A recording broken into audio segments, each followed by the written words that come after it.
Hey guys, welcome back to another video. Today I will be reviewing and giving you my thoughts on the Pulsar uh, CrazyLight X2. It's more of an X2 mini shape, but it's just called the CrazyLight X2. So first off, I just want to show you guys the box right here. Let me just adjust my pad. It's a little pointed up. All right, I'm going to try to open this up just so I can show you something cool about the box. It just has this really nice graphics, and that's pretty much it about that. Let's get into some of the contents you'll get in the box. You'll get this 8K dongle and this cable, pretty standard. Plus you'll get this nice CrazyLight sticker, and you'll obviously get your manuals in the box, and you'll get a set of some dot skates. I didn't really test these. I'll explain why later, but they just come in the box. I used them for a second. They felt pretty smooth. And then these are just the stock skates. They're not extra. I took them off, but I'll get into that later as well.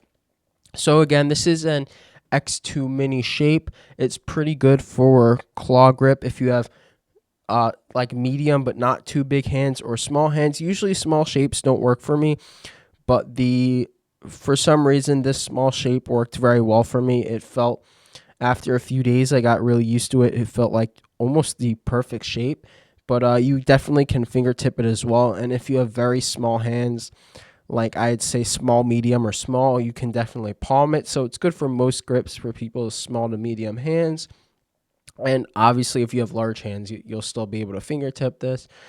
In terms of weight, it comes in at 35 to 37 grams, depending if you're using full skates or dot skates.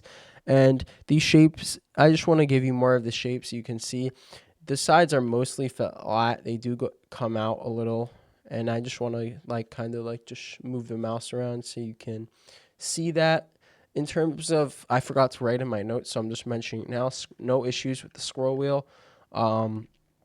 In terms of specs, this comes with an XS1 sensor, which is just a 3950, goes up to 32,000 DPI, and up to 8K polling. Personally, I only tested 2K. 8K is kind of a marketing gimmick, and I mostly tested this on COD, which really only 2K works well. 4K doesn't work that great on COD. In terms of QC and build quality, so there's one issue which I'll get into in a second, but other than that one issue, the QC is perfect. I had no issues with the clicks, no issues with the scroll wheel, any buttons, no side flex. QC is perfect except one issue, and that one issue is the base. So if you use this mouse on glass, a lot of units will have a warped base or a base not seated correctly. So if you use smaller dots, these happen to be larger, which correct the issue. If you use it on a glass or a hard pad, it will wobble and tilt a lot, and it will not be quite usable. If you use more than like 4 or 5 dots, like 8, it might be better. I did try unscrewing the base and reseating it, and it didn't work. Then I tried again, and one that my screws actually got stuck, which I don't really care because I'm using on cloth anyway. Again, if you're using this only on cloth, or you're just going to use full skates, this is not a problem. But if you plan on using dots on glass, you might not get a good unit with a bad base. So I'm just putting that out there.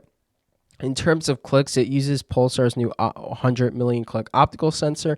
They feel fine. They feel crisp. They're not the best switches I've ever used, but they're good enough. I'm okay with them. I'll give a little sound test real quick. Scroll wheel. Side clicks. Again, the side clicks feel perfectly fine. No issues. They didn't feel too heavy or too light for me.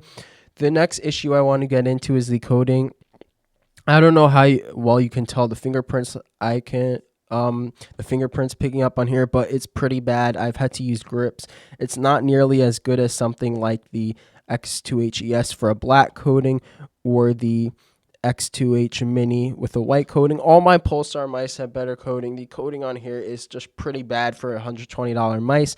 It's the worst I've ever seen on a mice near this price. It's very similar to the VXD R1 Pro Max coating. It might even be a little worse. It just doesn't feel good.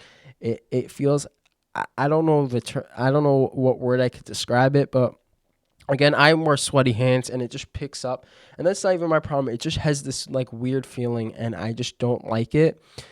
But I'm assuming they went for this coating because I do know very heavy rubbery coatings can affect the mouse's weight by a gram or two. Like, I do know this random Frank P mouse. I remember him talking about the coating where it was about a gram or two heavier than the regular X2 because of the coating he picked. So it's possible they went for the thinnest, lightest coating they could find. But again, coating should only affect by a gram or two, so they really should have just used a better coating, especially on a $120 mouse. In terms of skates, so again, I didn't test the dot skates because of the wobble issue, because in the beginning of my testing, I was mostly using glass. But the stock skates I used for like a day or two, they were fine. Nothing special, nothing bad. If you're not used to using aftermarket skates and you just want to use those, you'll be fine.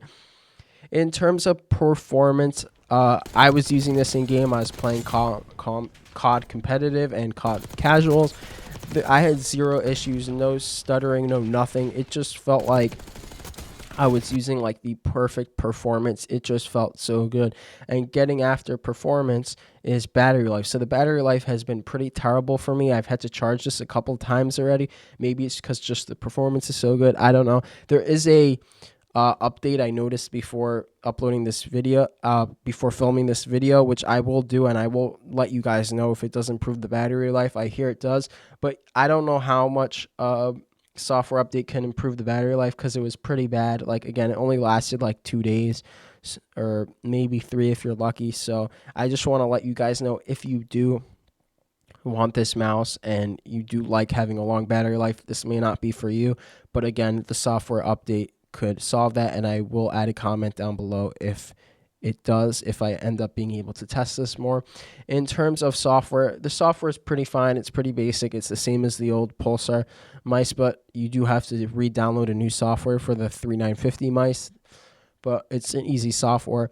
Pricing, as I said, this is $120. If you want the X2 V3 Mini, it is $100. The X2 V3 Mini will probably, I haven't tried it, but have a better coating and better battery life. So if you don't care about weight, you might want to go for that. I haven't heard of it having the base issue yet, but I don't really know how many people have it. But I have a feeling QC will be better on that. So just look out for people reviewing that one if you don't care about weight. Overall, I feel like this is a really solid mouse, and I've really enjoyed using it, but it kind of feels like it was like taken out of the oven too early. It has the battery issue, it has the coating issue, and it has the base issue. I feel like if they can solve those 3 issues, this would be a 10 out of 10 mouse. But with those issues, it might be a little hard to recommend for some people. Again, if you don't care about coating, you use cloth pads, and you don't mind charging every 2 days, then 100% go for this mouse. It's great, but I'm just going to leave those issues out there in case it is a deal breaker for anyone. You can decide whether you want it or not, and that's pretty much it. Thanks for watching, and I will see you in the next one.